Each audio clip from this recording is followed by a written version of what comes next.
Yo, what's going on? Yeah, this is the Universal1 getting back at you guys on the great informative video here at the Universal World Network channel. Alright, y'all, if this is your first time watching one of my videos and visiting the channel, let me say welcome to the channel. If you like the video and if you like what we're doing here, please go ahead and hit that thumbs up button, and don't forget to subscribe to the channel as well as hitting that notification bell. Alright, to all my current subscribers, to all my current supporters, to all my current brothers and sisters, let me say welcome back to the channel. Alright, thank you for stopping by and pushing that play button and deciding to spend a little time with me this evening. Um, okay, what's going on, y'all? I hope everyone's doing fine. Hope everyone is well. Hope your day went well. Alright, so I introduced you guys to Mr. Jordy Rose, Dr. Jordy Rose, last night in my last video, and it's a little,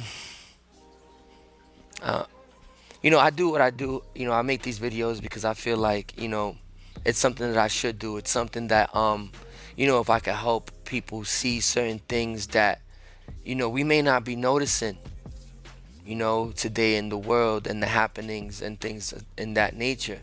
It's only that. I'm only trying to show you guys some stuff, or I'm dropping a little info on you guys. I'll drop a link here and there, and I'm talking about not just here on YouTube, but on my only one social media feed that I have, which is Facebook. Yeah, that's my aim, just to show everyone what's going on, how strange things are today, and all the different distractions that we have going on. We on social media fighting about this and fighting about that, and I feel like these things are being done to us to distract us from other things that are going on in this world, things that those in power, those in control don't want us to know about. All right, so I want to use Dr. Jordy Rose as an example. How good of an example this is up to you guys. All right, I never ever want to make anyone feel like I'm trying to push my beliefs on anyone. All right, I'm only trying to put the info out there in front of you. You choose to do what you want. You don't have to believe what I believe, but it's always good to know what's going on. It's always good to question things. We take things for granted. We're losing our freedoms here in the States. Or we wait and sit and wait to be told what's going on in the world. We sit and wait to be told what we got to be doing, what's right and what's wrong. Shouldn't we know those things on our own? I mean, that's my own opinion. And when I speak about these things, and when I'm open and vocal about these things, I get I get throwback. I get stuff. I get that I'm crazy, or I don't know what I'm talking about, or I think I know what I'm talking about. Everything that I speak about is straight out of research stuff that I either read or see. All right, I'm definitely not talking out the side of my mouth. Yeah. And again, this is just ways that I see what's going on. I share this because you never know, someone might see things that way also. All right, but why am I crazy? Why am I Mr. Know-it-all? Why all these things directed at me? Because I'm trying to help people see. We can be a little bit smarter. So that being said, again, I want to use Jordy Rose as an example, because he says some really crazy things. And was it okay for him to say these things and talk about these things because he's went to school?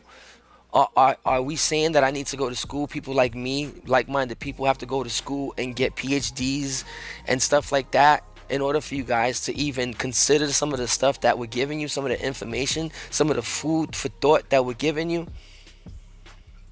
Like, I think that's pretty unfair, but I'm going to use Jordy Rose as an example. All right? And hopefully y'all honest with yourselves and you see what the hell he's talking about. He's going to be talking about things like demons, the Mandela effect, creating computers that can take over our jobs, and actually selling like robots, human robots, to businesses, because he knows he can sell these robots for a lesser price than what we get paid yearly. Like, Come on, that doesn't sound like a good person, you know. But I'll let you guys be the judge of that. All right, y'all.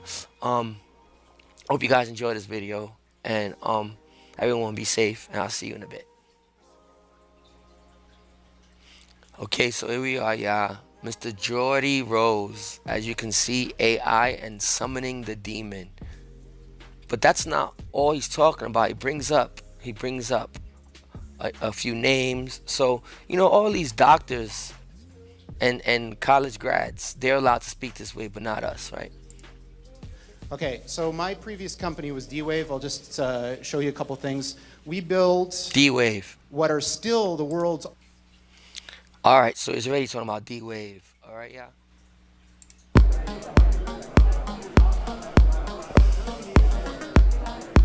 For the past 100 years, we've known about quantum mechanics, but it's taken us 100 years to figure out how to use that in a computing system. It's going to revolutionize the way we approach things. We're using the D-Wave quantum annealer in the financial sector to help people choose what stocks to buy or what cryptocurrencies to buy. We have used the D-Wave quantum computer to solve a real-world problem. We exclusively do quantum chemistry simulations, and these are important for our industry, you know, particularly with organic LEDs. Our company provides various kinds of web services like hotel reservation service and restaurant reservation service. With D-Wave, we observed the sales uplift. We build simulation software for battery design. So we're using the D-Wave system to prototype some of our base algorithms. We had a big earthquake. After that, we were attacked by the big tsunami. We considered to optimize a way to escape from the big disaster. So then the quantum annealing is very helpful for surviving. My studies on the D-Wave are a lot of machine learning, trying to get it to look at intrusion detection. We're using the D-Wave to classify different types of cancer. And what we found is that D-Wave stacks up very well against these classical methods. The advantage of mapping the 2016 election onto a quantum computer is that the quantum computer that D-Wave makes, it's an intrinsically correlated system. Our results ended up being much more similar to, I guess, what we saw in real life, with a little bit more error around it than some people are accounting for. It's great being on the leading edge of a new technology. Without quantum computing, my work would be literally impossible to do. And we're going to be the future.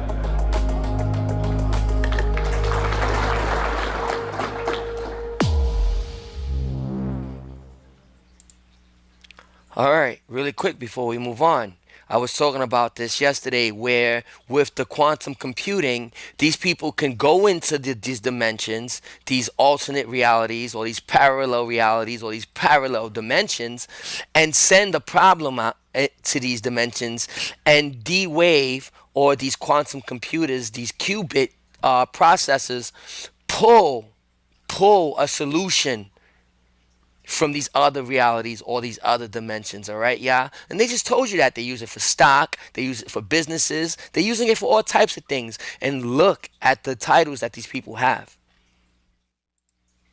Only quantum computers that you can buy. And the company D-Wave has been doing this. Thanks. I didn't really have much to do with it, but you know, so this is one of them. This is one of the processors, and a lot of interesting things happened to me over the years there. I got sent pajamas, a whole bunch of stuff. You know, there's lots of interesting things that happen when you build something like a quantum computer. But just as an aside, because I thought it was funny, one of the interesting things that's happened from the D-Wave story is there's this gigantic conspiracy that's arisen on the internet that goes like this. So D-Wave builds quantum computers. The way that they work, if you know how this works, is one of the interpretations is that you tap into these parallel universes and they do computations. Sounds really weird. But what's happened is this idea has been hijacked to describe something called the Mandela effect, which is this thing where the past changes. So think about something you know to be true from the past. I'll give you guys an example of the Mandela effect, and I'm sure a lot of you guys are going to be scratching your heads with this one.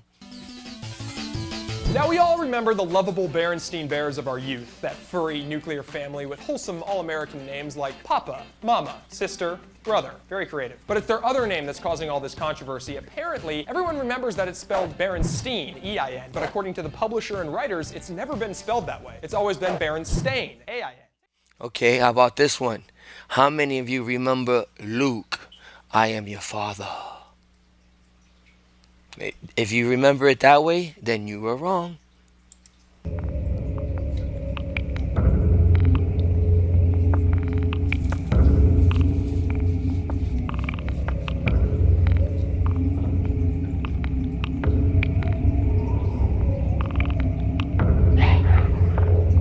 You are dead wrong. Darth Vader does in fact say, Luke, I am your father.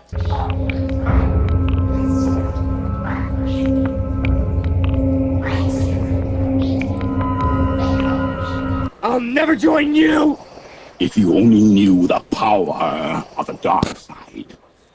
Obi-Wan never told you what happened to your father. He told me enough! He told me you killed him. No.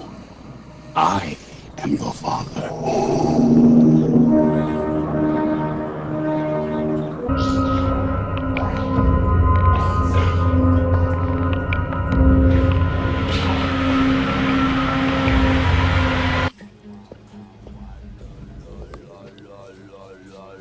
La la la, Luke. Luke, I am your father.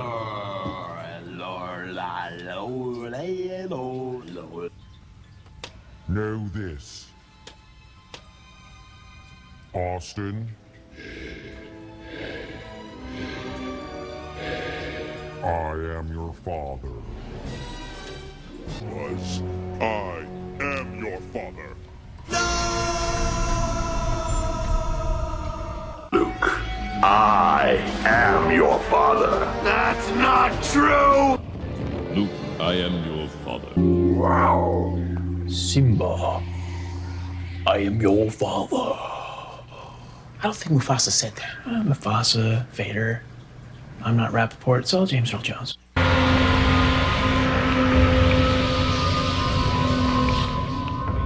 Paranormal researcher Fiona Broom, the Mandela effect occurs whenever a vivid personal memory is found to conflict with the historical record.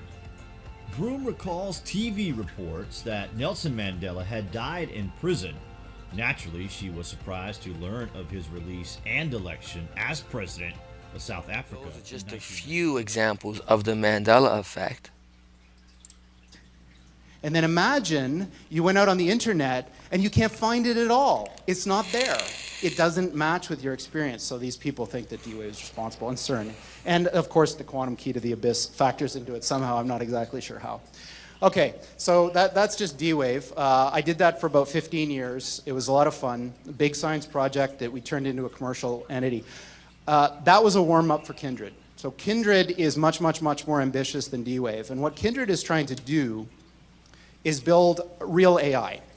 So what you've heard about AI is not what we mean by AI. What we mean by AI is a software system that can do literally anything that a human can do. Literally anything. And obviously, computers are better at things than people in lots of different ways. So now imagine, not only can they do everything that a human can do, but they can do everything that the best human at any task could do better than them. So imagine there was the mental Olympics of the 100-meter dash, and Usain Bolt is the fastest person. Now imagine that's some kind of a mental thing, like writing a novel or writing whatever. Imagine now that the thing is so much faster than Usain Bolt. Like, for example, it's a spaceship, yeah? It's still doing the same thing, but it's doing it so much better because we're limited, because we're people. So what Kindred is trying to do is solve this problem. How do you build machines that are better than people at everything? Now, there's a mental block that we have here when we think about this. Because when you think about that, one of your questions might be, for example, what are the applications of this? So imagine this. Imagine, for $10, let's say, I could build a machine, like a little robot, that had fingers and... Okay, let's stop here. Imagine, for $10, he can build you a machine, like a robot, okay, to do what? To replace us. All right. And when I talk this way, and when I say that those in control are trying to do things to get rid of us, or if I say, yo, they're creating machines to replace us uh, in the workforce, okay? Why am I being called crazy when I have this PhD, this scientist, this guy, quantum computing, is telling you that. He's telling us that. All right. He's also going to tell us some other things that I always argue about that y'all don't believe that I'm so crazy to say. All right. But let me show you guys something. I want everyone to meet Sophia. All right. She is the first robot declared a citizen by Saudi Arabia. All right, y'all. Check this out. Okay, Sophia. I think you're ready.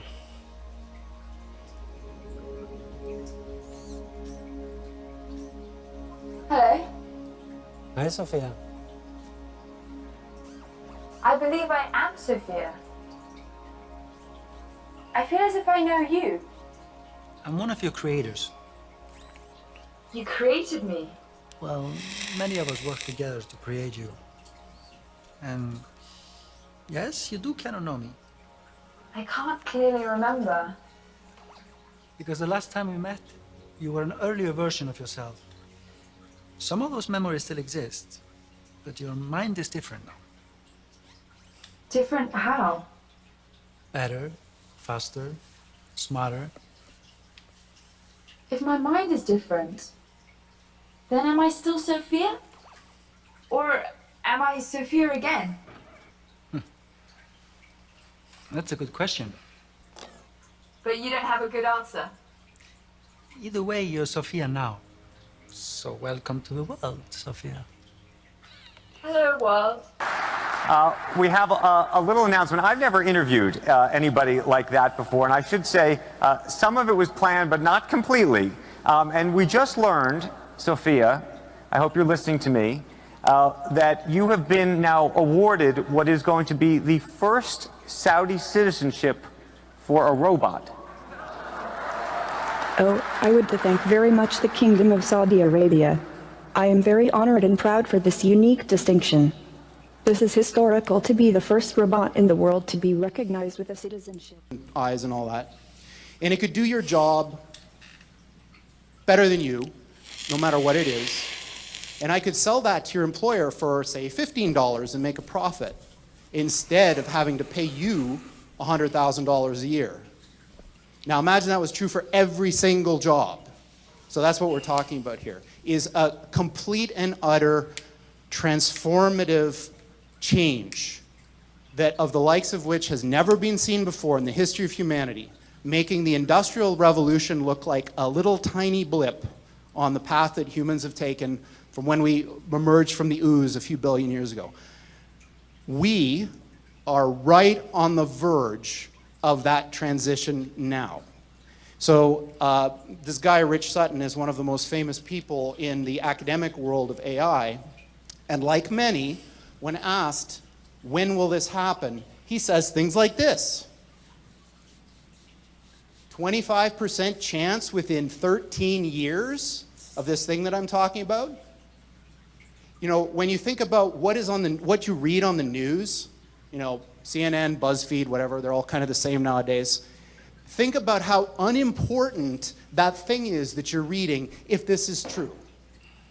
Yeah? So what does this have to do with aliens?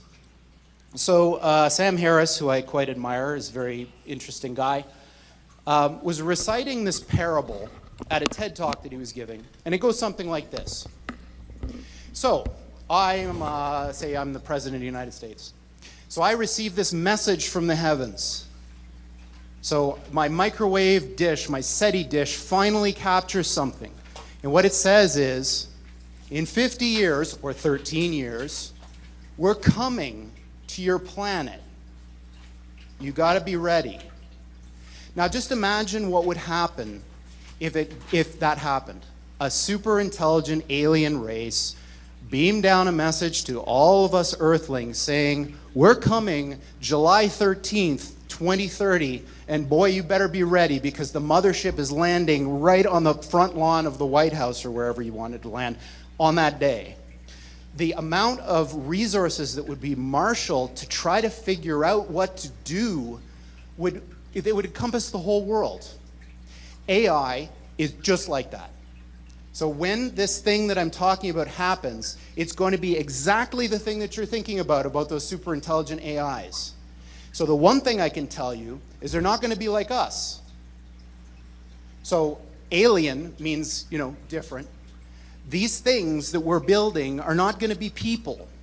They might be really smart, they might be really good at all sorts of different things, but they're not going to be like us. They're going to be aliens.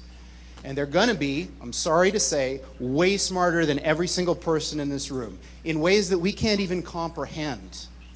So this, of course, triggers a lot of alarm. One of the guys who talks about this is Elon, who says things like this, like, when you do this, beware, because you think, just like the guy in the stories, that when you do this, you're going to put that little guy in a pentagram, and you're going to have your holy water out, and you're going to wave it at the thing, and by God, it's going to do exactly what you say and not one thing more. If we take it that it's inevitable at this point, that some version of AI is coming down the line, how do we steer through that?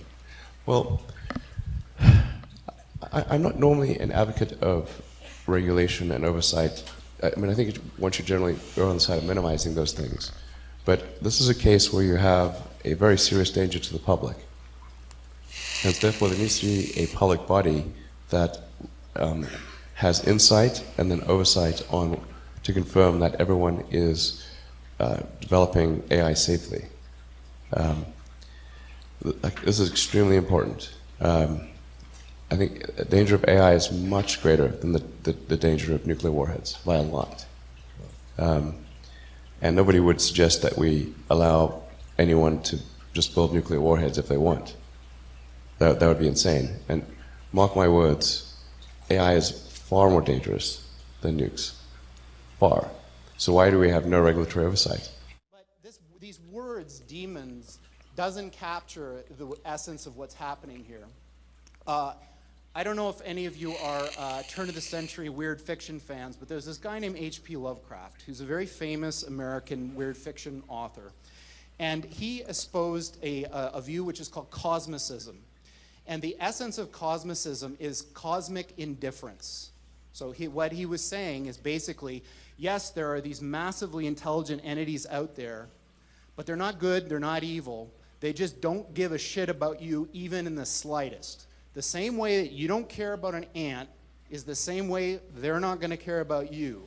And these things that we're summoning into the world now are not demons, they're not evil, but they're more like the Lovecraftian great old ones. There are entities that are not necessarily going to be aligned with what we want.